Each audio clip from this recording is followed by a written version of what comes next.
জব্দ হলো সাবেক আইনমন্ত্রী আনিসুল হকের কথিত বান্ধবী তৌফিকার সব ব্যাংক হিসাব। তৌফিকা আফতাব ওরফে তৌফিকা করিমের ৩৮ ব্যাংকে আছে ৪৩,৬৬,৬৬,১৬০ টাকা। অভিযোগ আছে আনিসুল হকের বিশ্বস্ততার সুযোগ নিয়ে ফুলে ফেপে সম্পদের পাহাড় গড়েছেন তিনি। ২৩ এপ্রিল ঢাকা মহানগর দায়রা জজ জাকির হোসেন গালিবের আদালত দুদকের আবেদনের প্রেক্ষিতে তৌফিকার সবগুলো ব্যাংক অ্যাকাউন্ট জব্দের আদেশ দেন। তথ্যটি নিশ্চিত করেন দুদকের জনসংযোগ কর্মকর্তা আক্তারুল ইসলাম।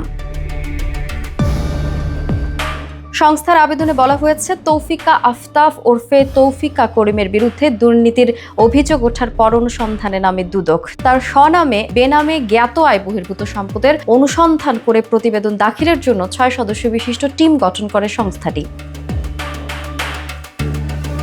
অনুসন্ধানে জানা যায়, আনিসুল হকের এই কথিত বান্ধবী আয় বহির্ভূত ও বিভিন্ন অপরাধের মাধ্যমে অর্জিত অর্থ ব্যাংক হিসাবের মাধ্যমে উত্তোলন, হস্তান্তর, স্থানান্তর বা বেহাতের চেষ্টা করেন। এ কারণে তার ব্যাংকের ৩৮টি ব্যাংক হিসাব জব্দের প্রয়োজন দেখে দুদক।